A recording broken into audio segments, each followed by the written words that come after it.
It's my pleasure to introduce tonight's speakers. Marilyn Robinson is an American novelist and essayist. She is the author of 5 novels and several works of nonfiction. Her novel Gilead won the Pulitzer Prize for Fiction in 2005. Ms. Robinson received the National Humanities Medal from President Obama in 2012 and the Library of Congress Prize for American Fiction in 2016, when Time magazine placed her on its list of 100 most influential people. Robinson began teaching at the Iowa's Writers' Workshop in 1991 and retired in the spring of 2016. Jack is Robinson's 4th novel in her now classic series. In it, Robinson tells the story of John Ames Boughton, the prodigal son of Gilead's Presbyterian minister. The novel tells the story of Jack's romance with Della Miles, a high school teacher who is also the child of a preacher. Their interracial romance speaks to all the paradoxes of American life then and now. We are thrilled to have Marilyn in conversation with R.L. Kwan. R.L. Kwan is a South Korean-born American author. In 2018, she published her best-selling debut novel, The Incendiaries. Thank you again for joining us on PNP Live, and without further ado, I'll turn it over to our amazing authors.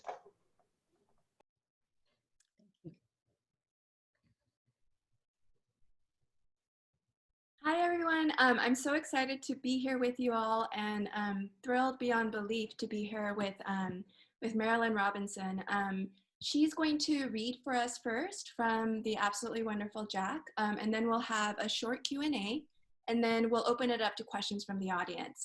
So put your questions in the Q&A box and we'll go through as many as we can. And yeah, thank you all for being here.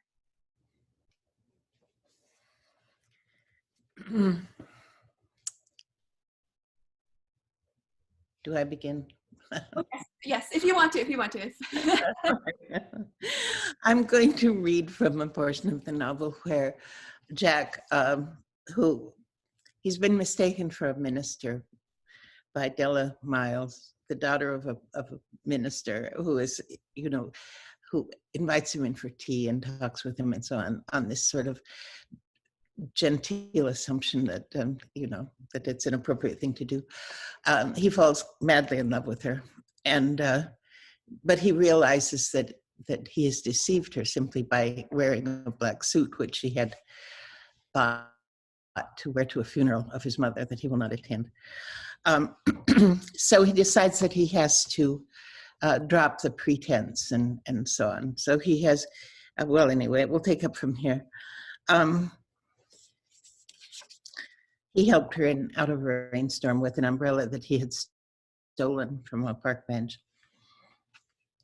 He had thought of forgetting the umbrella as a pretext for stopping by again, but she handed it to him. He would have to think of another ruse before he got rid of that suit. He knew better. He would not be leaving books on her step with notes in them, brief but very clever, that would make her think of him for a minute or two every now and then. On one hand, if he did, it would give him a pleasant thing to be thinking about, working out the little messages in his mind for weeks perhaps, and finding the right books to steal. On the other hand, people do that sort of thing when they imagine something might come of it. She couldn't be seen walking down the street with him without damage to her reputation, a risk a teacher can't take. The same would not be true for him, since he hardly had a reputation properly so called. His old compulsion to do damage as chance offered had seen to that. If anything remained to him that might be called a good name, walking down the street with her would put an end to it. He felt the warm chill of impulse, actually frightening himself a little with the thought that he could do harm so easily, so innocently, really, except in the fact that he knew how grave and final the harm would be to her. A shudder of guilt passed through him, stirring other guilt, of course. There he was on a park bench in the morning sun among the squawk and gabble and the church bells, to his inner eye naked as Adam to his own scrutiny. Stay away from her, fool. That's simple enough. So the next day he went to the store, or whatever it was, where he had bought the dark suit, a room with harsh window light and festoons of flypaper, and tables heaped with discards.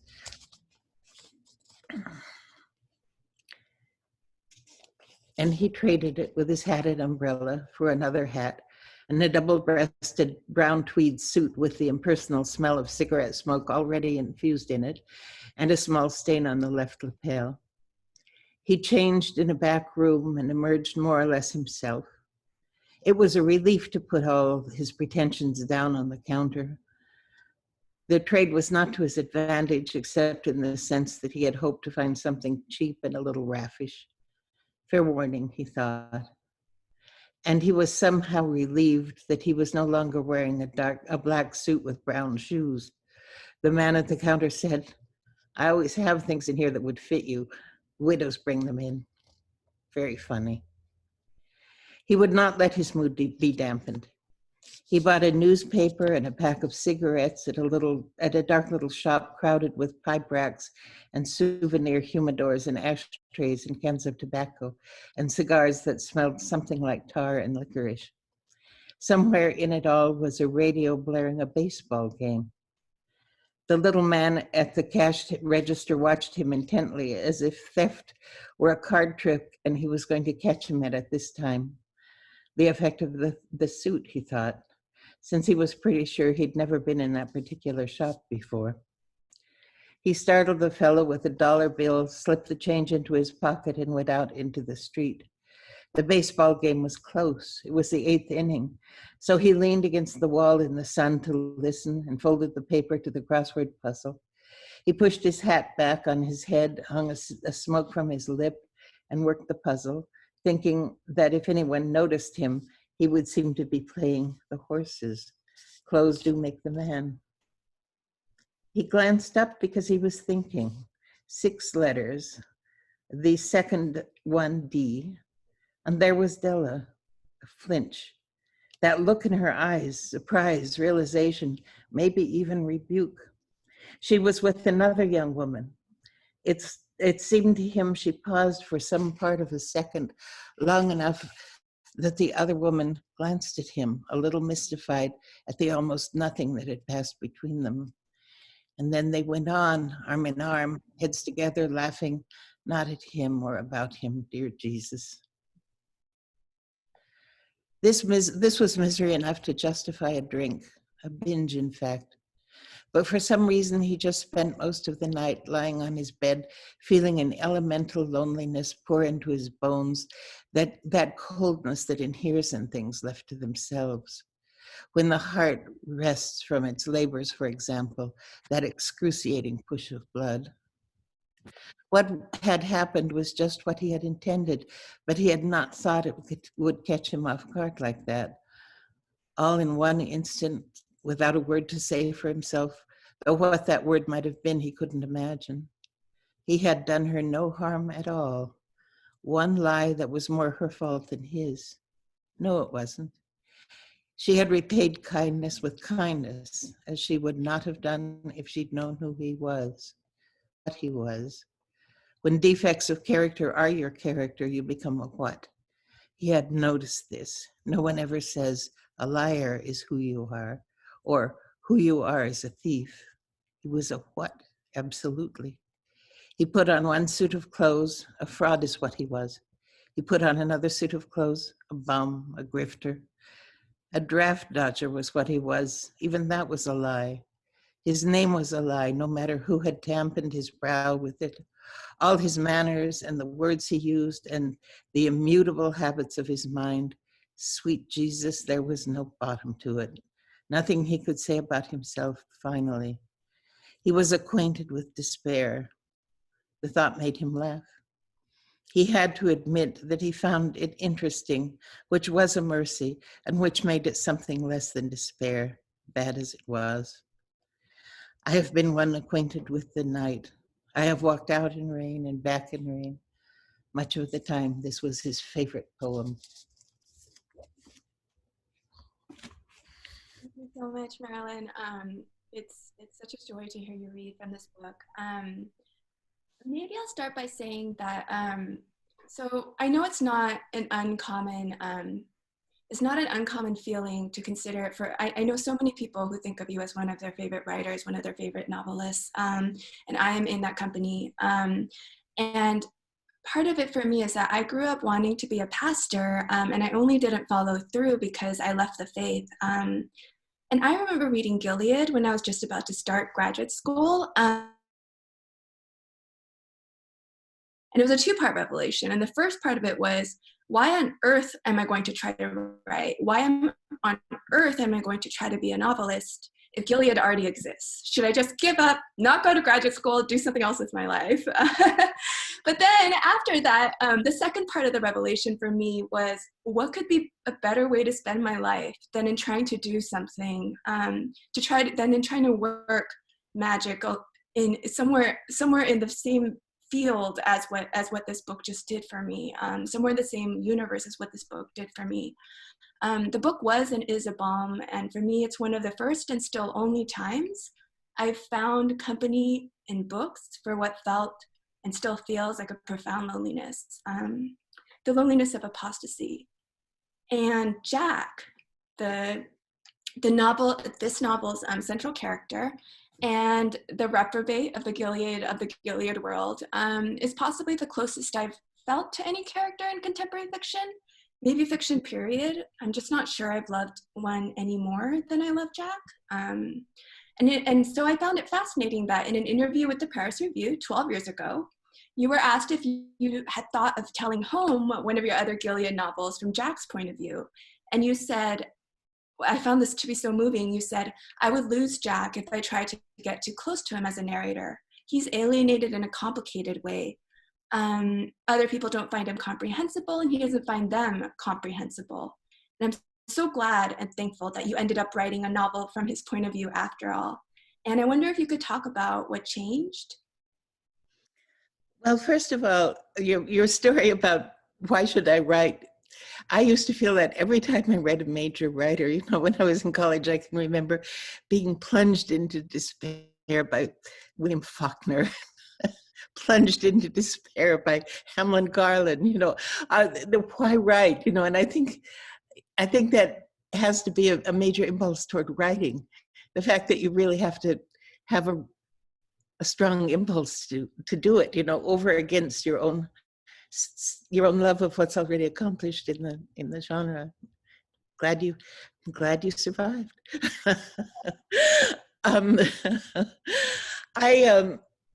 I didn't feel that I could. I did not want to conventionalize Jack, because that, you know, runs against the absolute definition of who he is. I did not want to you know, find one explanation in his childhood or something else that would seem to have led to subsequent, you know, eccentricities, because that would be, again, to undervalue him as an individual. I put it aside as a problem, but very often that doesn't mean that my mind has actually put it aside. You know, things tend to germinate without my necessarily asking that they should. And so it just came to me at a certain point that I did know how to deal with Jack. And it would be, of course, by having him be the voice, you know, because being seen from the outside, he would not be understood in an appropriate way. So it's just a matter of my finally feeling that I knew what his voice would sound like, what he would say. And do you, along those lines, it's just been incredible with each of your last three novels, with Home, Lila, and Jack, to learn more and more about these characters we first encountered in Gilead. There's a nearly miraculous coherence to these books, and I just wonder if did you know all of this, everything that's in these books? Did you know this while you were writing Gilead, or did it develop over time? I think, you know, writers tend to say, you know, I don't know what I think till I see what I say, you know. And I always felt as if from Gilead, I always felt as if the sort of marginal characters were known to me in a much richer way than Gilead could support, you know, as a single novel. But that's the same feeling that I also had when I wrote Housekeeping. And then I made the decision not to continue with that place or those people. And I was very sorry to give them up. And this time I thought, maybe if these people are so alive to me, why not give them their books, you know? Because they were alive to me in the same way that John Ames was, you know? Um, so I mean, they grow up in the structure basically that's created by the initial fiction. But at the same time, they do feel very strongly individuated to me. And so, you know, it just seemed like a kind of a, I don't know, satisfying thing to do. And so satisfying for your admirers and readers too. Thank you.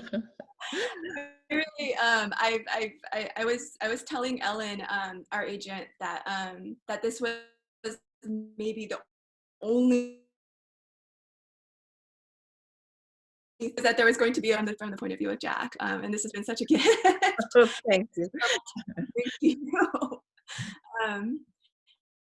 Let's see. Well, you said, and I'm in awe of this. You said that you so that Gilead came to you because you heard, well, that part of how Gilead came to you is that you heard John's voice in your ear talking.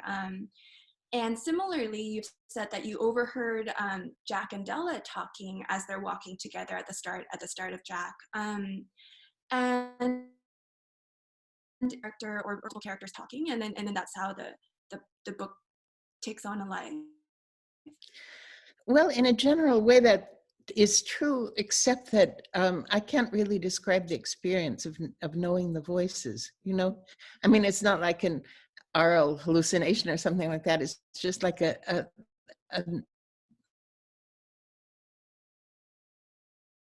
probably the closest analogy, where you know, you store voices in your mind, and somebody would say that this is your brother David speaking. You'd say, no, you're not. This is an imposter, you know. I know his voice, you know. It has that same feeling in a way. And that same kind of, it's very hard to describe, but the voices tell me when I have lost the voices, you know. If I use language that would not be their language, or if I, you know, have, you know, some sort of edge in the voice that would not be there, whatever, then I have to correct that. There's a sense in which my feeling about the voice preexists my writing the voice. And is that part of well, so another part of what I love so much about your work is that in Jack, as in all your novels, I don't think I've ever come across a single sentence that rang false or felt forced or in any way untrue to who the characters seem to be to me. And in this week's New Yorker profile, you said that you consider a day a success if you've perfected a single sentence. And you said, I feel that everything has to be structurally integral, and that if I write even one sentence that does not feel right, it's a flawed structure. And I actually, when I read that, I started crying with the sense of fellowship, because this is one of my central guiding principles in writing fiction. And it's something that is a great delight to me, but also a great source of bedevilment. And Perfect word. And I wonder, is there more you could say about how you know a sentence is right, how you know you've perfected it?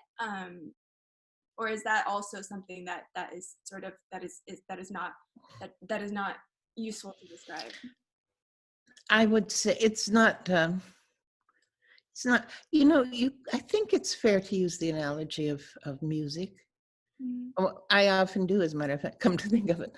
But it seems to me as if people have what might be called a music, you know, the pitch and the tempo and all these things that are very highly particular to specific people. And so, you know, if you're listening to a melody and then there's the wrong note is in it, you hear the wrong note, you know, and you can't, it's kind of like that. I don't know. I think maybe I can't describe it. Yeah, that makes a lot of sense to me. and you listen to music while you write. I think I've read. And is there, I'm actually very curious about, do you listen to one song at a time? Do you listen to an album? Do you listen to a genre of music? Does it, does it change per character? Does it? No, but it's never less than an album, you know.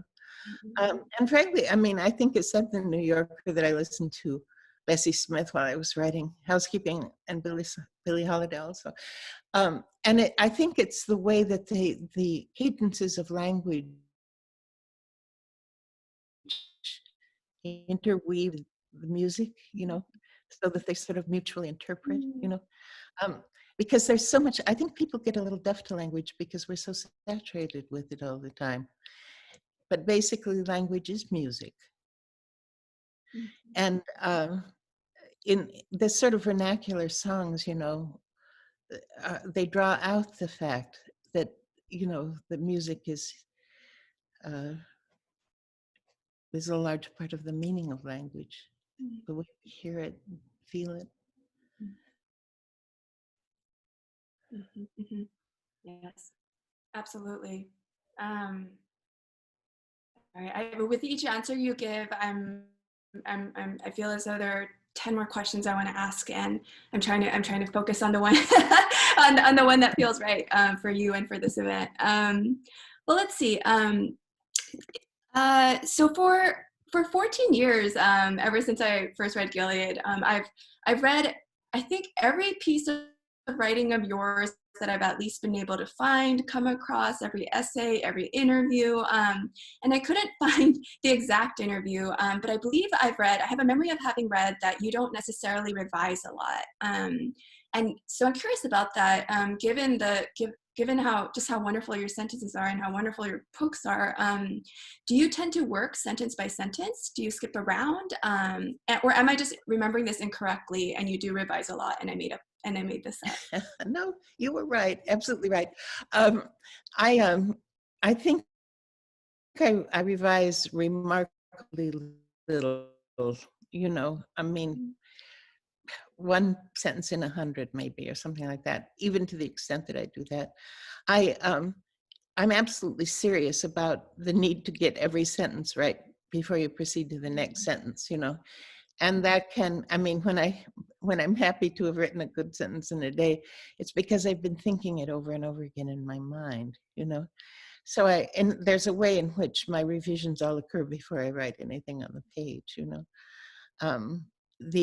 And again, it's that strange way that you begin thinking that no, that's wrong, but that's right, you know, and that, you know, making those choices.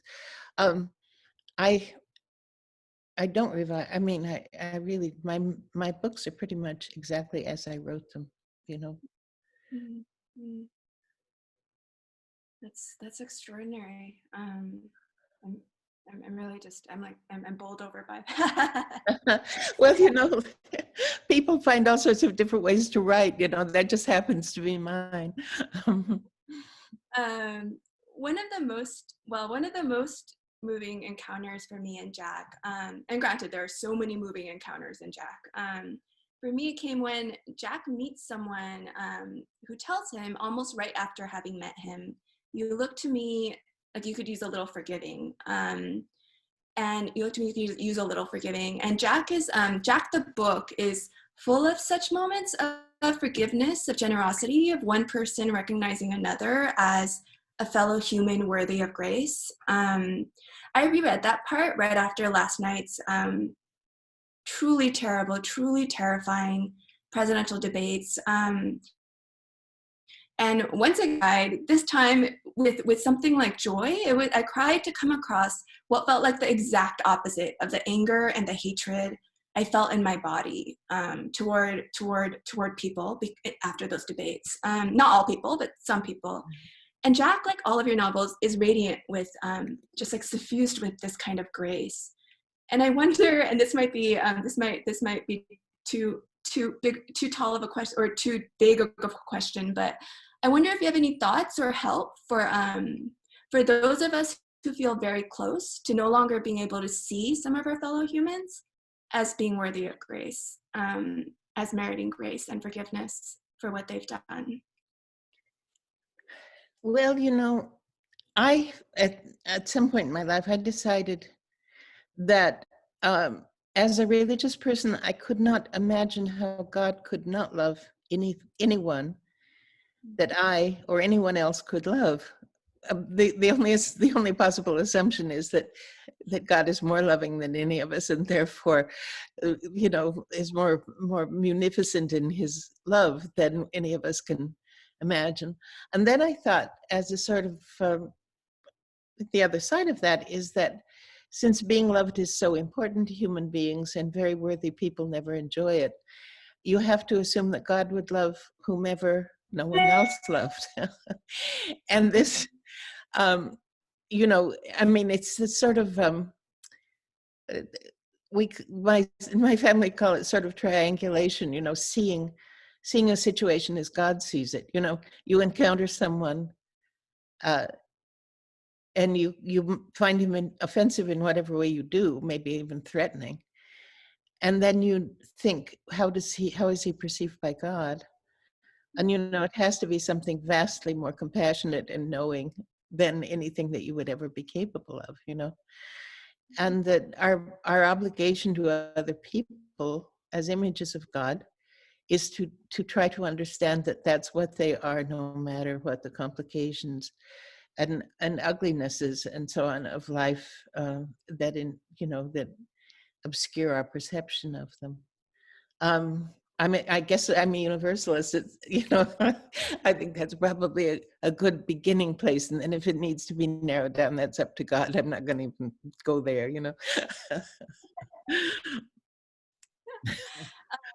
Well, I feel as though I should, I have so many more questions for you, but I feel as though to be fair to our wonderful audience and our very large audience, I should move on to audience questions. And so let's see. There's a question from an anonymous attendee who asks, you have said that Melville was an immense influence on you, and you've taught Moby Dick many times. Side note, I am so sad I never got to sit on any of your classes on Moby Dick, the Old Testament. I've heard from so many friends who learned from you that your classes were just like mind-blowingly incredible, and this is one of the great sorrows of my life that I never got to sit in on these classes. So the questioner says, I wonder whether you have published any writing on Moby Dick or plan to. Yeah, so that's the question. I've thought about it. Everything that my mind lingers over for 5 minutes, I think I've thought of writing about, and I really would like to write about, Father Maple's sermon and then the conclusion of the novel, a theological interpretation of these things, but I might not get to that because it's a long list, the things that I would like to write about. Mm-hmm, mm-hmm. And there's a question from, let's see, Jacqueline Wu, and Jacqueline asks, what was your inspiration for the character of Jack? Was he based on anyone, or did he more sort of spring fully realized to mind? I guess you sort of addressed that, but I don't know if there's more you want to say about that. Not really. I don't know where my characters come from. Mm-hmm. I imagine that I'm sort of nest building out of fragments of experience here and there, but I can't say that any of them is identical with anyone I have known or known of. I actually have a follow-up question to that. Well, no, actually, I'll stick to audience questions because they're just keeping. I think they're just keeping more of them. People have a lot of questions for you. Let's see. Lavinia Mitchell says, thank you so much for writing another book in this series. The best thing about 2020! Exclamation mark. Very nice. The question is, I'm interested in your writing process. What does a typical day look like? Well, I'm pretty kind of inconstant about my writing. A lot of time I spend actually reading.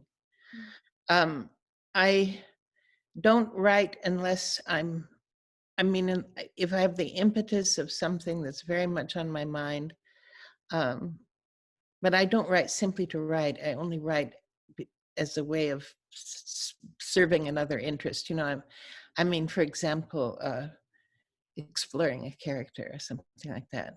I mean, I know a lot of writers, very good writers, who get up at a certain hour in the morning and put in a certain number of hours and so on. And they're good writers, it works for them. But I'm not like that. I just, a long time can pass between one piece of writing and the next. I have a follow-up question to that. Do you, because you also, of course, read a great deal of nonfiction, and I wonder if, do you ever feel torn between the two, or do they feel complementary? Do they just exist separately? Yeah. Yes, they're complementary. There are things that, you know, I mean, the whole narrative of Gilead, the first book, comes out of historical reading that I did, primary text and so on, about the settlement of Iowa. And then noting the drift, noting the difference between where it had arrived and where it began, which is a story of decline, I'm afraid. And so for this country in many ways. But anyway, I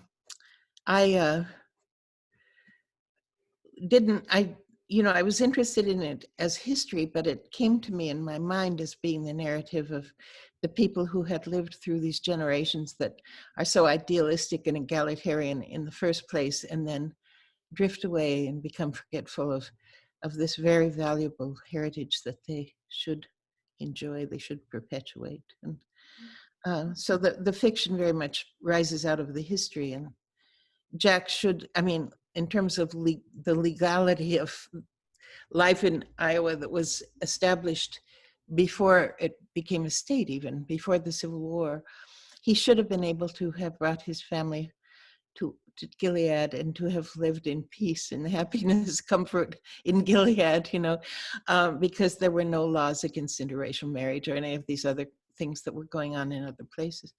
But the fact that there were no laws did not mean that other norms were not culturally enforced, which they certainly were. And that's the tragedy, for the country. If we had just not talked ourselves out of our best ideas, we would be in a much better place. It was so moving to, after the first time I read Jack, I went back and read Gilead, and it was even more heartbreaking and even more moving, that ending that you have for Jack and Della at the end of Gilead, which I know gets has a different turn later on in Home, but no, it's such a terrible thing, keeping them apart, such a terrible, ridiculous thing that is making Jack's life so hard with Della. It's terrible and ridiculous. That's exactly it. When that, of course, resonates in every possible way with Black Lives Matter and with the white supremacy firmly on display last night.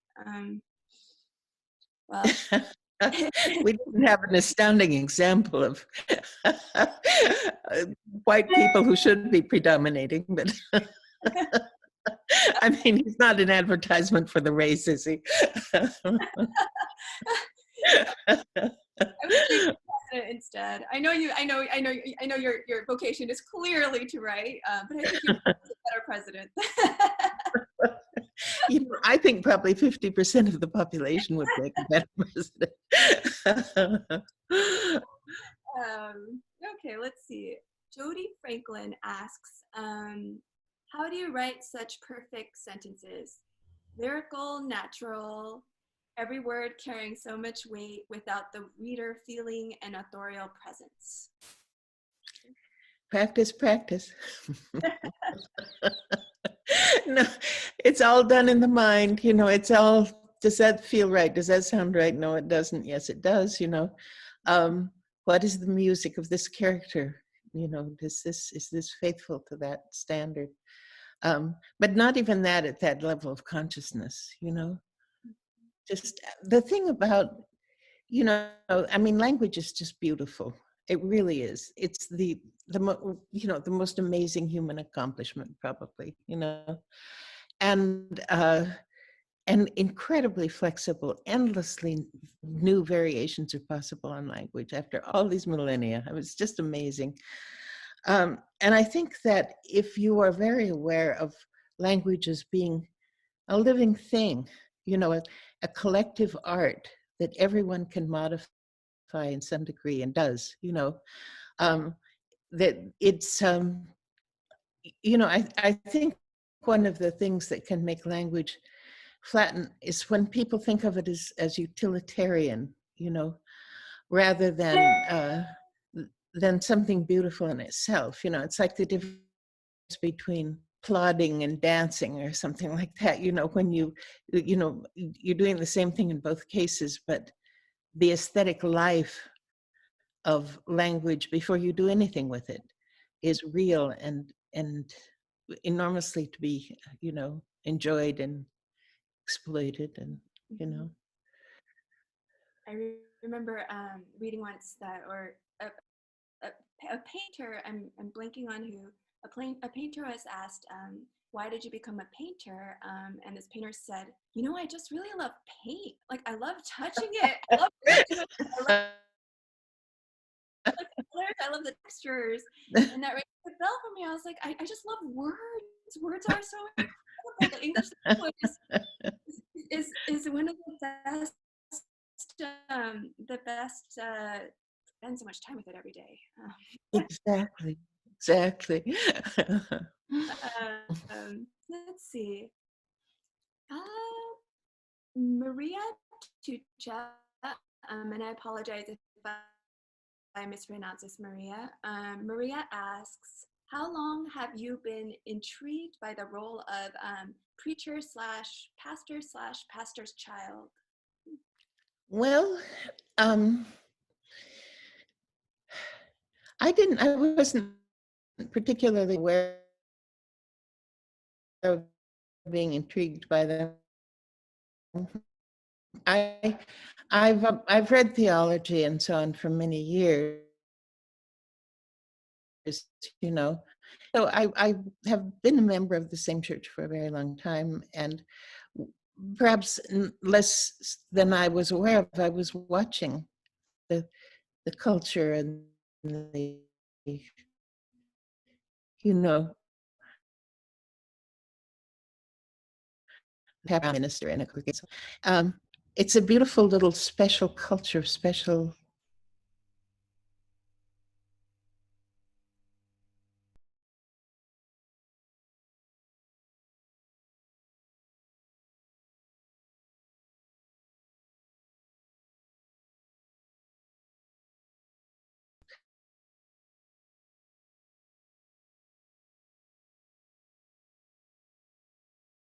Understanding that it's quite natural with one thing and another that it would be John Ames who first introduced himself to me, and then since Jack shares my obsessions in a remarkable degree, it's not entirely surprising that he seeks them out also. Yeah, there's that exchange between Jack and John in Gilead, when Jack asks, the part when Jack asks, does it seem right to you that there should be no common language between us, that there should be no way to bring a drop of water to those of us who languish in the flames or who will? And Jack, of course, is asking about how far he feels from salvation and from God's presence, while his entire family feels so close to it or lives inside of it. And that's a passage I go back to over and over and over again as one of the central questions of my life. Do you a follow-up question to what you were saying? I know you are a deacon at your church, and that you sometimes preached, or I think still preach, and give sermons.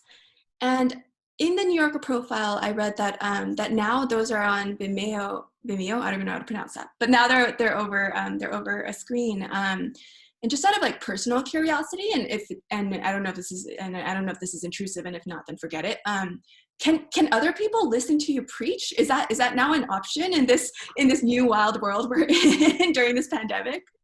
Well, no, I haven't I haven't been a deacon for many years. I was, and then in my church, people get rotated out of their clerical offices, so I was I aged out or something. I don't know.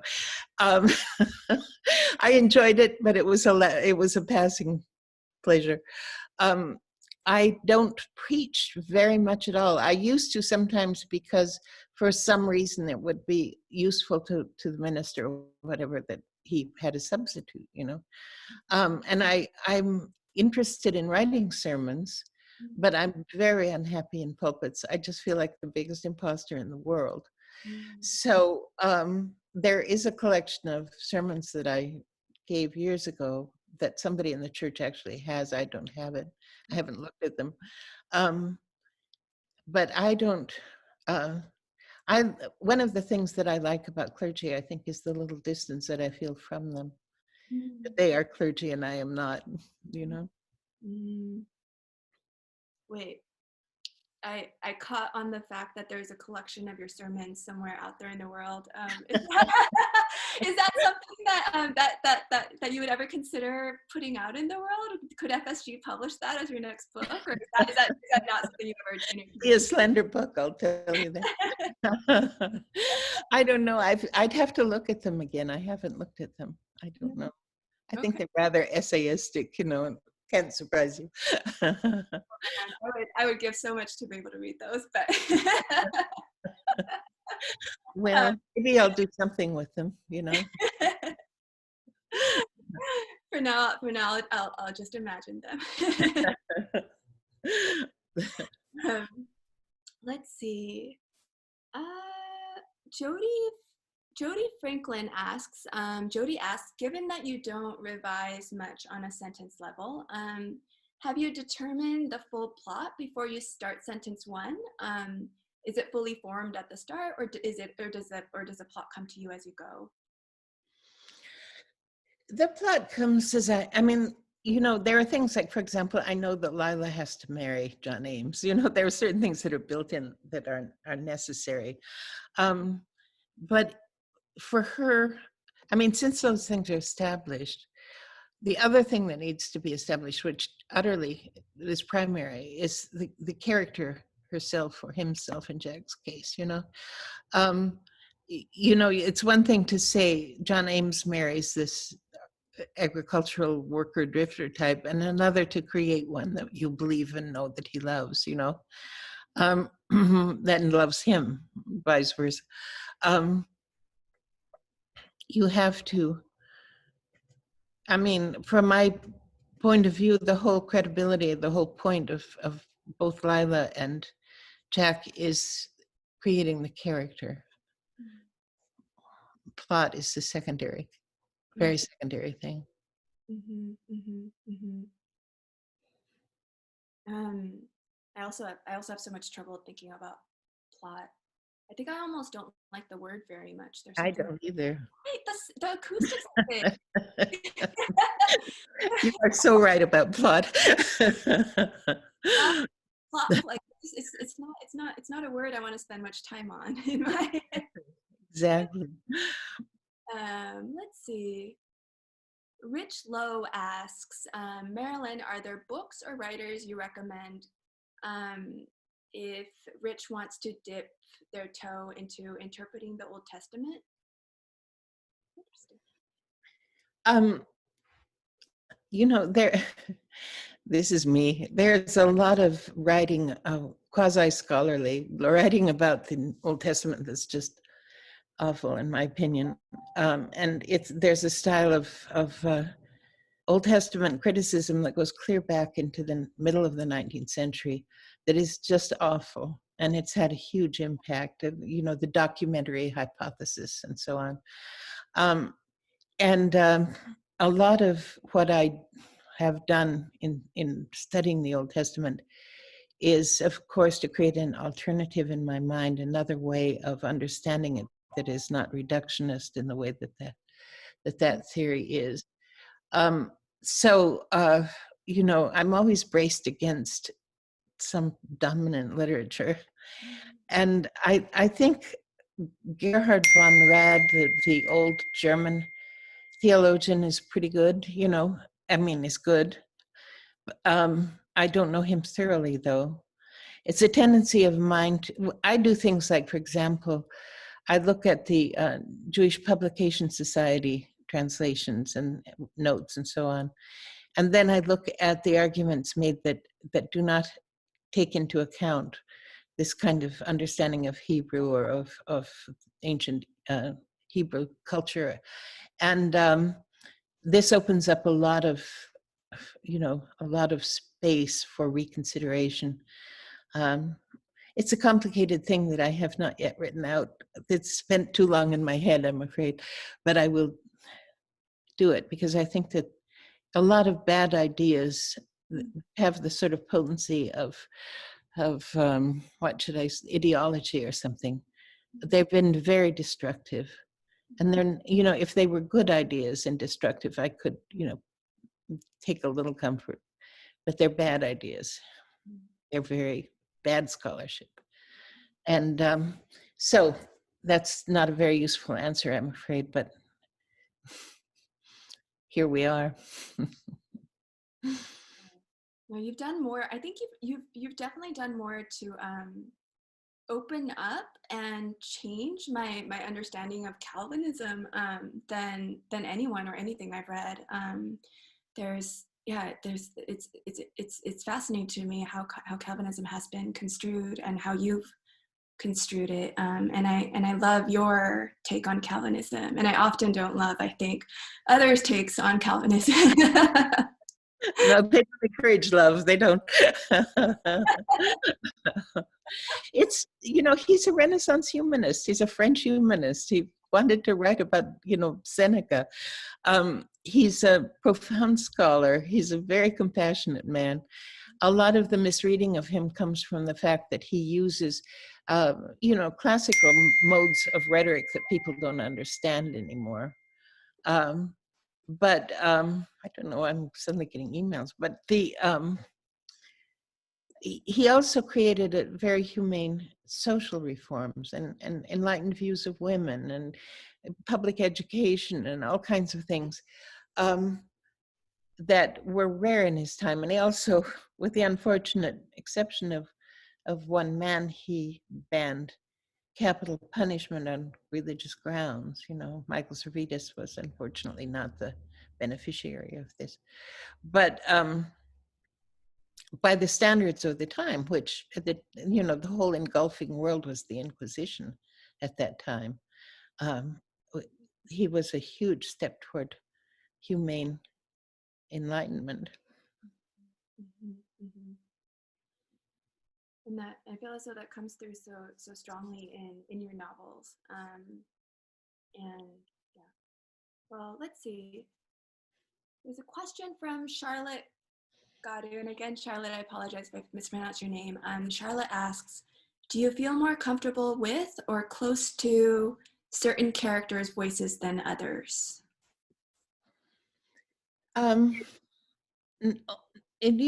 Whether I feel close to them depends on how much attention I've given them, really. I mean, it's as if potentially I could spend more time with another character and then develop the kind of affinity and affection that I feel for more thoroughly developed characters. Mm-hmm, mm-hmm. Well, I'm so sorry to everyone. I know there's still so many questions. Well, I'll ask one more, and then I know Politics and Prose wanted to come back on to ask Marilyn some questions. So let's see. Somebody asks, an anonymous person asks, who or what authors do you read for inspiration? What?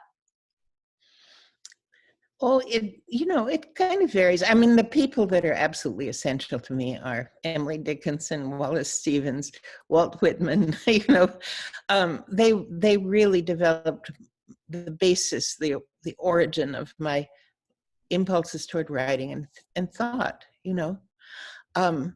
So, I mean, there are many fine writers, but if I want to restore my spirit, I tend to go to those people who are so brave, so large, so unique. Mm. And I'll say that your work does that for me. Reading these, I realize I'm gonna go through and just reread all your novels again. I think it's going to really help me through this next month of trouble and misery. Well, you have my heartfelt best wishes. I certainly hope they have that effect. Thank you so much. And I'll turn this over to Politics and Prose. Great.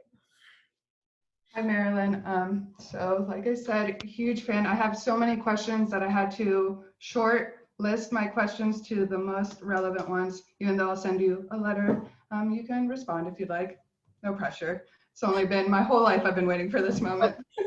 I was curious though, where Jack ended, was a curious place for it to end for me, especially after reading Gilead. And I was just wondering why you chose that spot, especially since we knew like what was going to happen in the future. Well, you know,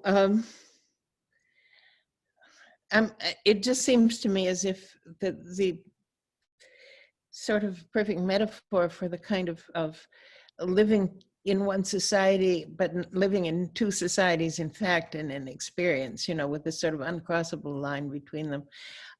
The idea that they're traveling to the same place, to a place that for both of them have a kind of an association of home because their lives together began there and so on. And at the same time, there's this, they can't acknowledge that they're actually together. And, you know, I mean, it seemed like the right ending to me at the time. Interesting. Okay. And then I was also curious because I don't know when you started working on Jack, but I was wondering how the progressed for you in terms of the Black Lives Matter movement, the momentum for racial justice. Did your relationship to the characters Jack and Della change with time, or did you feel the same towards them as you wrote? Well, of course, the book was pretty much in hand before the Black Lives Movement began, you know. But the fact is that this bizarre relationship there is between the two major constitutive races of North America, you know, that this strange duet that has gone on for centuries and centuries, you know, very much to the disadvantage of, you know, to the disadvantage of the Black side, except it has to be said that despite everything, despite every obstacle, they did many brilliant things, as they continue to do, you know. But this was always, I mean, sometimes we're aware of it and sometimes we're not. But these bizarre social structures that, you know, that existed before the Civil War and then existed under Jim Crow and so on, they have an incredible tenacity in the culture, you know? And so I might seem to have written in advance of a recent manifestation of all this, but in fact, it's simply because knowing the history, I know that this is something that is consistent through time, you know? Mm-hmm. Yeah, it seemed just so brilliant, so perfectly Marilyn Robinson in its timing. I was like, okay, I just have to ask. And then my next question's twofold, because yeah, like I said, I was a religion major, and I basically carried Gilead around my backpack with me all the time. And in my biggest moments of despair, I'd actually reference the Bible passages that you referenced in Gilead. And I was wondering which passages of the Bible I've read, but I wasn't sure if they had changed. What passage of the Bible do you go back to for strength and hope? And also, and this is also a question for you, what brings you hope in these times of chaos and darkness? Well, you know, I'm very much on my mind, of course, is the parable of the Great Judgment in 25th chapter of Matthew. The idea of Christ's identification with the poorest, and, you know, the sort of inversion of felt reality that comes from the fact that, you know, the insistence that the sympathy and identity of God is implanted at the deepest levels of human culture, that, you know, the least valued, as I think says 1,000 things, you know. As far as hope is concerned, you know, I mean, I think that we are supposed to understand, Christian people are supposed to understand that everything is ultimately in God's hands, you know, and that, I mean, we know that human beings suffer. That's part of that, just, you know, a theological problem for anyone, but it's also true that we can't expect to be exempt from that. And if we've heard 1,000 times about that, you know, the loyalty of God to the poor, we should not fear poverty to the extent that we do. At the same time that we ought not to permit poverty to the extent that we do. I mean, both of these things are simultaneous. But I mean, I've had a very, very privileged life, and I'm aware of that. I'm also aware from reading history that human beings go through rough times. And, you know, we have a lot to keep. We have a lot to lose. If we, you know, we could be the generations that abandoned the project of human equality, you know. We never lived up to it, but I don't think it has any other comparable champions to the best that we have had and have been. I mean, you know, we have to remember that we have been very fortunate that whatever happens, our resources remain incredibly large. And I'm speaking of human resources, ability and goodwill and good intent. And we have to be brave. I mean, our hope is in our courage. Absolutely. Thank you. Reese, what about you? Well, I don't know that I have much to add to that, but I mean, literature for sure, poetry, Marilyn's books, always poetry do continue to give me hope. It just makes me so happy that humans are so intent on and fascinated by beauty, and that we do so much and that we devote our lives to finding and creating beauty. I find that to be intensely moving and something that always restores my faith in humans. And but also I will say, because it is true that these days I'm lower on hope than I've been in a very long time. And when I feel like this, I'm more interested in hope as a verb and in hope as an action. I'm interested in acting like a person with hope. Currently, it is important to me to be as politically engaged as though I were a machine running on hope. And there's something really beautiful and strange for me in that if I act like a person with hope, then the hope tends to follow. The feeling tends to follow action. And I found that to be a relatively reliable sort of help in times of difficulty, in times of crisis. Thank you both. Marilyn, I have one more question. I can't go without asking you this, even though my dad will kill me because he told me not to ask. But I was just wondering, do you have a favorite character that you've written, or are they all kind of your darlings in different ways? They're all my darlings. They are. It's a funny thing. Sometimes I look at, you know, somebody says, well, such and such is her finest book. And then I feel like saying, well, what about,